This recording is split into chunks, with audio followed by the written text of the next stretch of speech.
Thank you, thank you. It is it is great to be here in La Crosse, Wisconsin. It's a beautiful town.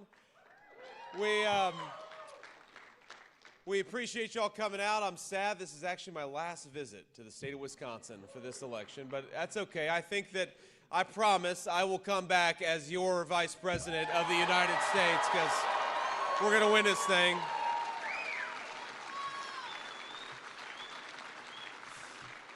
Now, I want to recognize a few people who are very special guests who have decided to join us. I'd never met him before, but long been an admirer of the great Governor Tommy Thompson. Where are you, Tommy? Thank you, man. God bless you.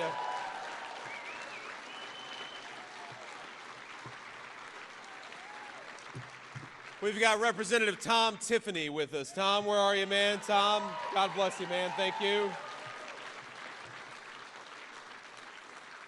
We got Representative Derek Van Orden. Derek, where are you, man? Thank you.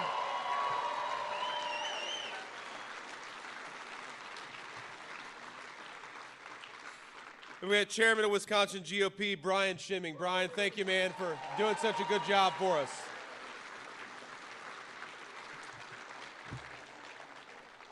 And last but certainly not least, my favorite person here, no offense to any of you fine people, is my beautiful wife, Usha. I love you, honey. Thanks for going around with us.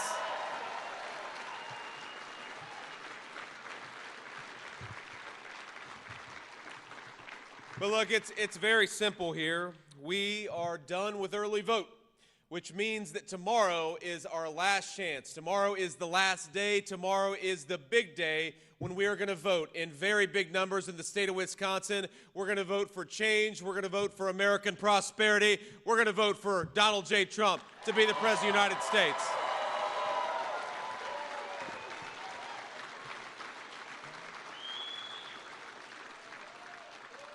And the Secret Service told me that, I guess Tim Walz is going to be here in the state of Wisconsin. I'm sorry about that. I know we're close to Minnesota, so you guys know Governor Tim Walz well. But here's what I want to say. I know a lot of you, like me, are praying people of faith, and I want you to spare a prayer for Governor Tim Walz, because if you think about this, I know all of us have had hard days at work. Your back hurts, your hands are tired, but I don't think any of us have ever had the kind of day that Tim Walz is going to have today, where he's got to go around and convince the American people that Kamala Harris can be the President of the United States. That's tough work. That is a tough job, my friends. I think that's the toughest job in the United States of America, because think about it. As much as Kamala Harris pretends that she's something that she's not, and as much as Kamala Harris runs away from Joe Biden, you would think that Kamala doesn't even know who Joe Biden is, even though she's his vice president. Kamala Harris, we know, she's more of the same. Kamala Harris is more of the same high grocery prices. Kamala Harris is more of the same unaffordable housing. Kamala Harris is more of the same chaos around the world. And Kamala Harris is more of the same wide open border. So tomorrow, Wisconsin, let's vote for a new direction for this country. Let's vote for Donald J. Trump to be the President of the United States.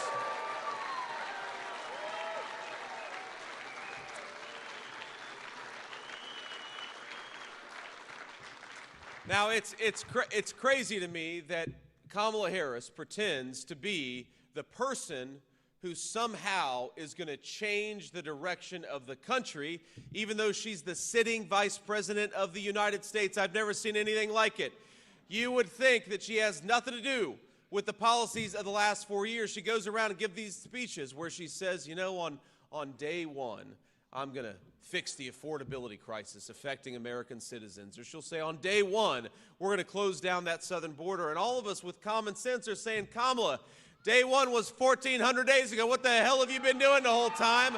Go do your job. Stop talking about your job and go and do it.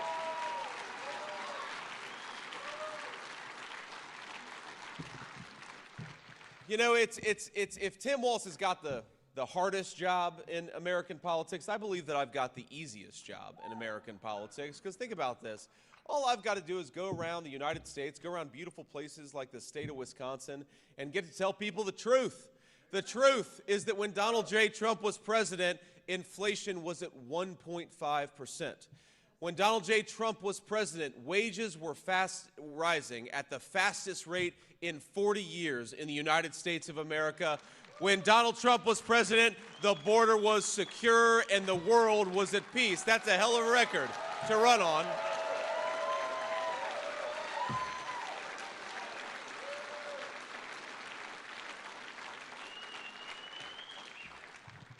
And look, it's so simple. You know, for the first election in the lifetime of every single person in this country, we have an opportunity not just to compare the plans and the promises.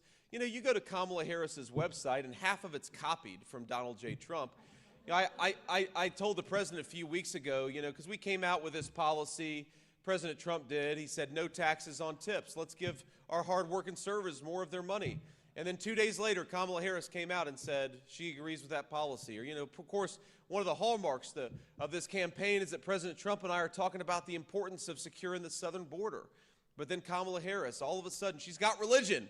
My friends on border security, the border czar for 3.5 years of open borders, now says she agrees with Donald J. Trump on borders. I said to the president, look, she's going to show up on the Monday before the election with a red MAGA hat and a Navy suit because she's recognized that people are so frustrated with Kamala Harris's actual policies. They're so frustrated with what Kamala Harris has done to this great country that they're ready to take America in a new direction. And I think the thing that Kamala Harris has been doing over the last few months is trying to pretend that she is going to fix what Kamala Harris broke. And I think the people of Wisconsin are smart enough to recognize when they've got a politician like Kamala Harris who's trying to sell them snake oil. We know that Kamala Harris cast the tie-breaking vote on trillions of dollars of new spending. We know that Kamala Harris bragged about opening the border and then did exactly that. We know that Kamala Harris implemented the terrible tax policies that have led to sky-high inflation. We know that Kamala Harris went to war on American energy. My friends, it's very simple. We are going to say to Kamala Harris tomorrow, you are fired. We want to go back to common sense leadership. We want to go back to Donald Trump.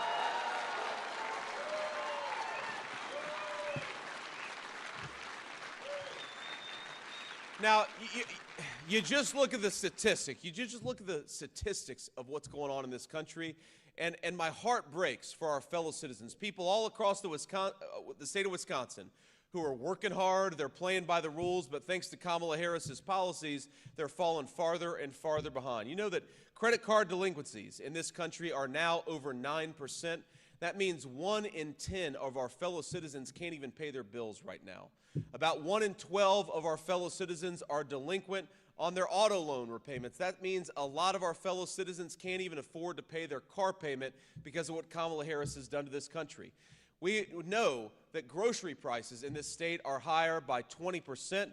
Gas prices are higher by 40, 45%. You go through the list of everything, and you realize that the American people are struggling, and they're struggling because Kamala Harris hasn't done her job.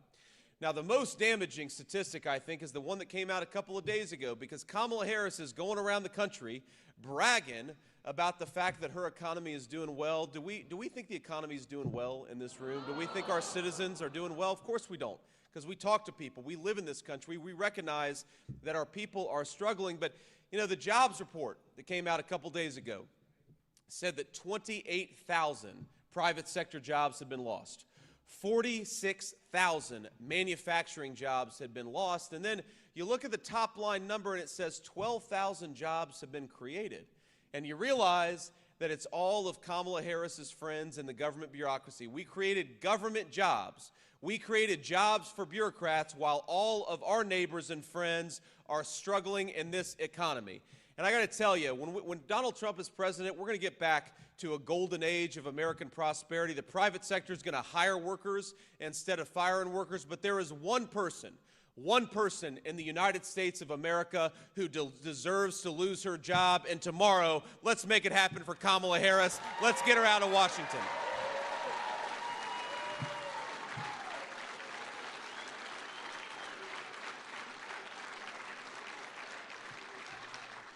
You know, I know we've got a lot of people who are going to watch the clips, watch the news reports tonight, and I think our message to the swing voters of the state of Wisconsin is very simple. It doesn't have to be like this. You don't have to agree with everything that I say, every policy proposal that we have. You don't have to agree with everything that Donald J. Trump says. But what we know is that when Donald Trump was president, you could afford to pay your bills. What we know is that when Donald Trump was president, we had a president who fought for border security for American citizens. What we know is that when Donald Trump was president, wages were rising as fast as they had in a generation in the United States of America. So the question for the people of Wisconsin is very simple. Are you better off than you were 4 years ago? And I think that most of us would say absolutely not. And the answer, if you're not better off than you were 4 years ago, if you're struggling with groceries in a way that you weren't 4 years ago, if you're pissed off because they're arresting Mexican drug cartel members as far north as the state of Wisconsin, then it's very simple. Remember, Kamala Harris broke it and Donald J. Trump will fix it. We just got to get him there.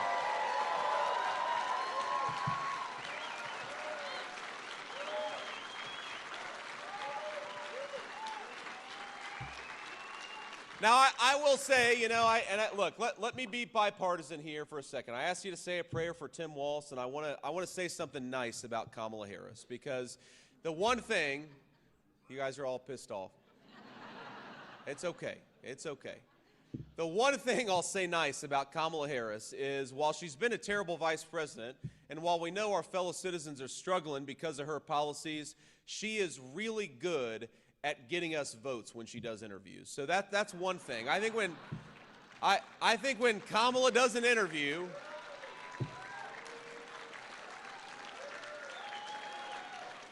I think when Kamala does an interview, we pick up about 50,000, 100,000 votes. That's one thing she's awfully good at. Because here's the thing.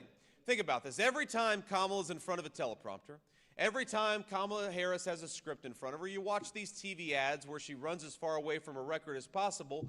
What she says is totally different from what she's actually done. And in so many ways, Kamala Harris is part of the same failed generation of career politicians who say one thing during campaign season and say something else when they're actually in government. That's really all Kamala Harris is.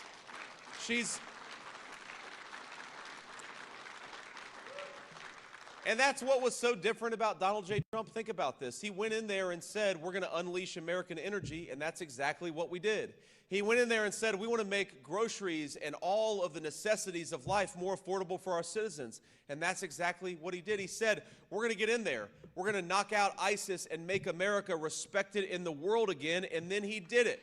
This is what's different about Donald Trump and a generation of career politicians. Donald Trump fixes things. The career politicians break them.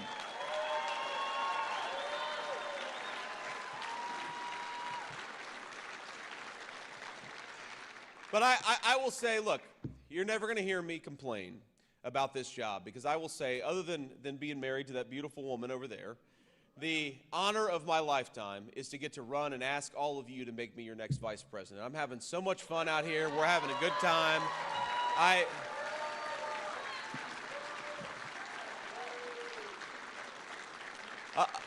A lot of you know I grew up in a poor family. My grandmother didn't even graduate from high school, the grandmother who raised me. And now here I am getting to hang out with you fine people on a Monday morning, ask you to make me the next vice president of the United States. That's a great testament to our country. It really is.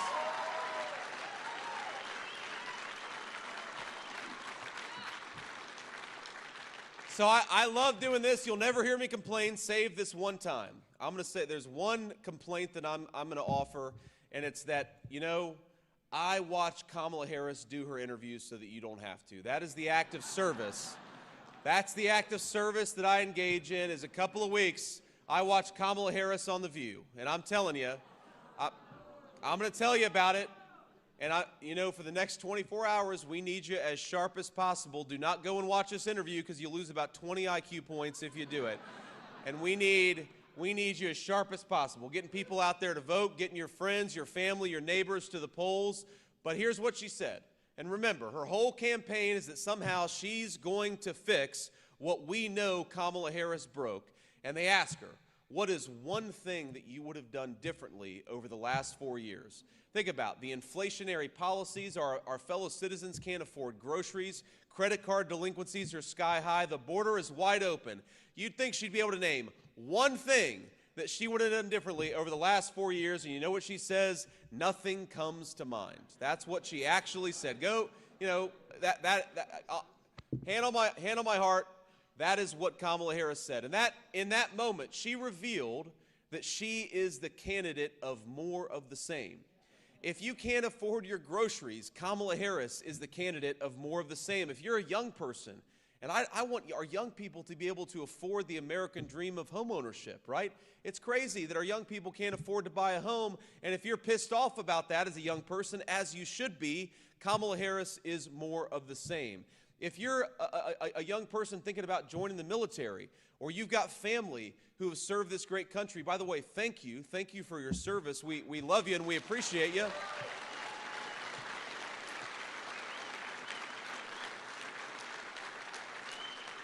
But if you think we ought to use the American military not to be the policemen of the world, but to fight for America's national security, then you cannot vote for Kamala Harris. It's that simple.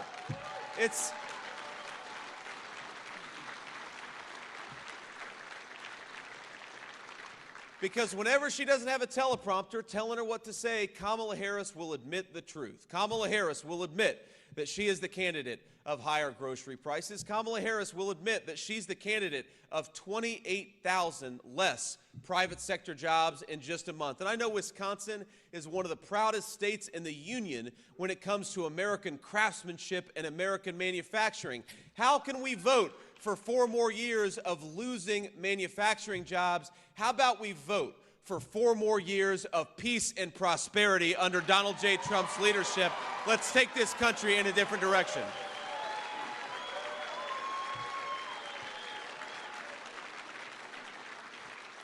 And here, my friends, here's the craziest thing. You know the issue that we haven't really talked that much about? We haven't talked that much about immigration.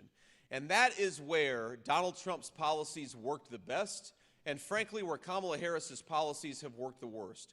If you could not, if you had tried, pursued a series of policies like Kamala Harris that would more quickly break the American southern border. Remember, she came into office and she was bragging about changing Donald Trump's successful border policy. She said she wanted to open the border, and then she did exactly that. And we know, where was it? Prairie du Chien, where we had a Mexican drug cartel member who was arrested after sexually assaulting a woman and a 12-year-old girl.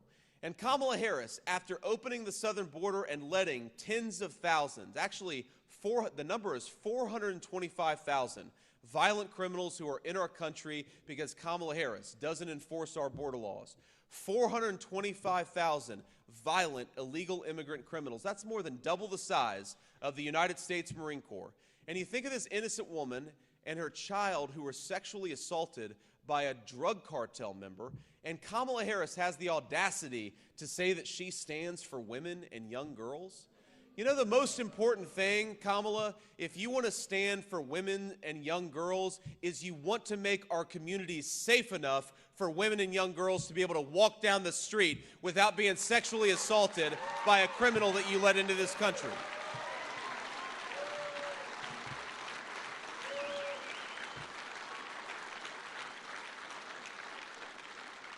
But again, she bragged about doing this, and then she went and did it. And the consequences for the state of Wisconsin, the consequences for our whole country have been extraordinarily bad. And let's just walk through this. Think about all of the fentanyl brought into this country by the Mexican drug cartels. You know the leading cause of death for Wisconsin young people is now fentanyl overdoses? That poison, we do not have to let it into our country. Kamala Harris wants to hire thousands upon thousands of IRS bureaucrats to go after our fellow citizens. Donald J. Trump and I want to wage war on the Mexican drug cartels and stop this poison from coming in the state of Wisconsin.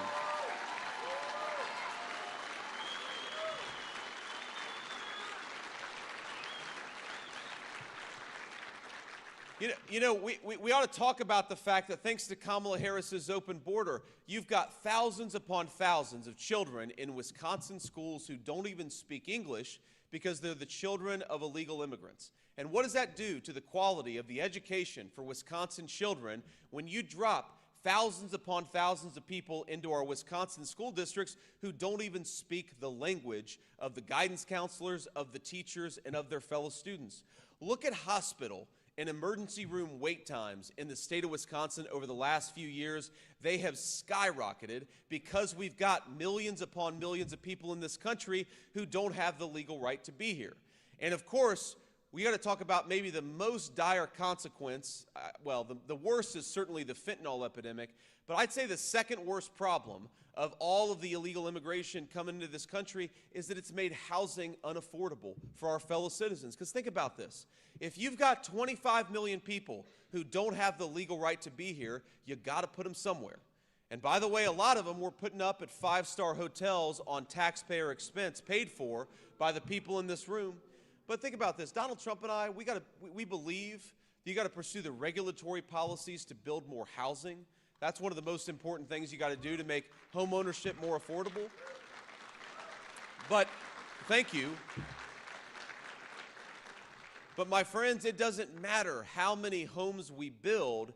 If we allow those homes to go to illegal immigrants, we're never going to make the American dream of homeownership affordable in the United States of America. So yes, Donald J. Trump and I want to build more homes. Yes, Donald J. Trump and I are going to fight to lower mortgage interest rates so that our young people can afford to get out a loan on a house. But the most important thing we're going to do to make American home ownership affordable again is that we're going to ensure that American homes go to American citizens, not to people who don't have the legal right to be here.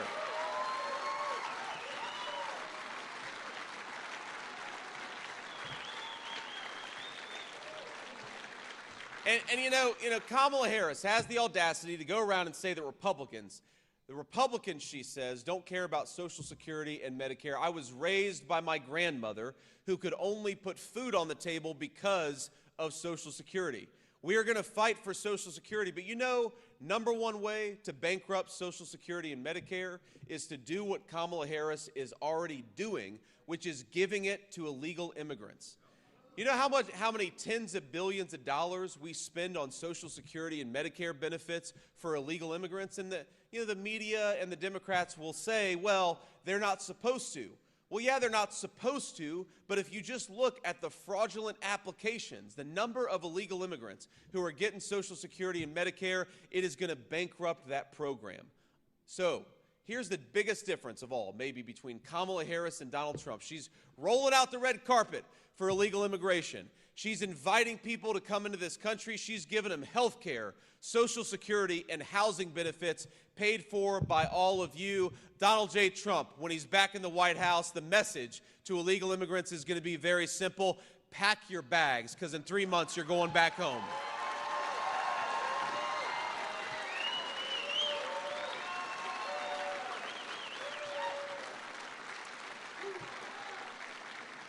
Now, let me just leave you with a couple of final thoughts here. My friends, we got to get out there and vote tomorrow. If you look at the early vote numbers, the absentee vote numbers, Republicans, we're doing as well as we ever have in the history of American elections. That's the good news. But the bad news is this is not even close to over yet, and this election, I'm telling you, in the state of Wisconsin, in the Commonwealth of Pennsylvania, it is going to be won on Election Day, or it's going to be lost on Election Day. So here's what I'd like all of you to think about is what would you do differently over the next 24 hours if you woke up on Wednesday morning and found out that Kamala Harris had won the state of Wisconsin by 90 votes? You think that sounds crazy? That was the margin in Florida in 2000 was that tiny. So ask yourself, what would you do differently over the next 24 hours if you knew that we were going to lose by 90 votes? Because that is what you should be doing. Because if every single person in this room tried to bank as many votes on Election Day tomorrow, it's very simple. Donald J. Trump is going to be the next president of the United States, and we're going to take this country back. That is what's on the table.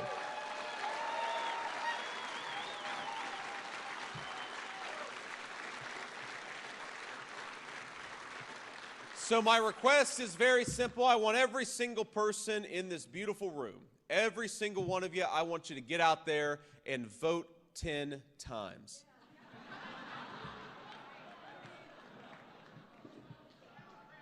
Now we got the media is going to say, the headline is, J.D. Vance comes to Wisconsin and encourages mass voter fraud. No. Here is the legal way to vote 10 times, and that's what I want you to do, is to get yourself to the polls tomorrow and get 9 of your friends and family to come along with you. That's how you vote 10 times, and that's what we got to do.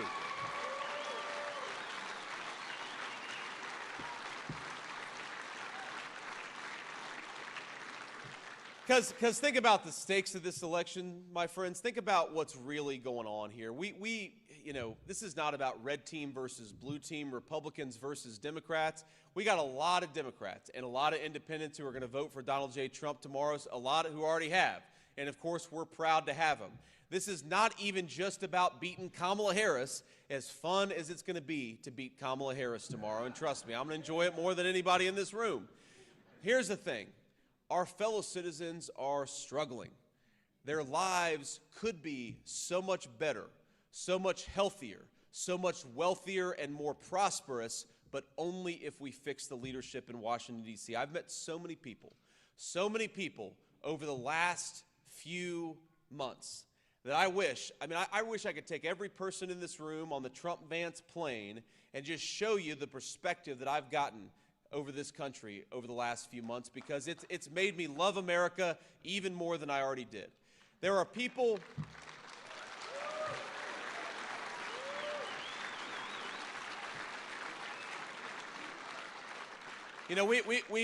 Ush and I have 3 beautiful little kids, a 7-year-old boy, a 4-year-old boy, and a 2-year-old girl. I met a woman a few weeks ago, actually, in Michigan, and she told me that she couldn't afford her groceries. She was getting involved in politics. She was one of our grassroots volunteers. Told me she couldn't afford groceries, but that every single night she said a prayer for me, for my wife, and for our 3 kids, and she knew their names, first, middle, and last, because she said a prayer for them every single day. A woman who can't afford groceries has got the generosity of spirit to pray for me and my family. I met a woman a few months ago who told me that she was worried about canceling a family ritual. For 40 years, she and her husband, in good times and bad, had done steak night on a Friday night. But last year, for the first time, they canceled steak night because groceries had gotten so expensive under Kamala Harris's leadership that they just couldn't afford it anymore. I met so many parents of teenagers who took something under peer pressure at a party, like, let's be honest, a lot of teenagers do. But instead of waking up the next morning with a lecture from their parents or maybe a headache, they paid for that mistake with their lives, because that mistake was laced with fentanyl brought in by the Mexican drug cartels. I've met veterans. I've met the families of our brave service members who died 3 years ago in Afghanistan, who are, of course, heartbroken that they lost their loved one, but they're most angry at Kamala Harris because there's been no accountability for the fact that their 13 loved ones lost their lives and nobody got fired, and there's been no accountability for the fact that those young people died from government incompetence. Think about all of our fellow citizens, all those people who can't pay their credit card bills, all those people who can't afford their prescription drugs, and they could do so much better if we fix the leadership in this country. So over the next 24 hours, I want you to think about them. I want you to think about the woman who deserves to have steak night with her husband. I want you to think about all of our families who deserve to raise their children in safe and secure neighborhoods. I want you to think about the veterans who put on the uniform every single day and deserve to have a president who respects and fights for them. I want you to think about all of the American citizens who could be living a better life if they simply had better leadership in Washington, D.C. My friends, tomorrow we are going to give the American people better leadership. We're going to make Donald Trump the next president, and we're going to do it together. God bless you, Wisconsin. I'll be back soon. I love you. Hello.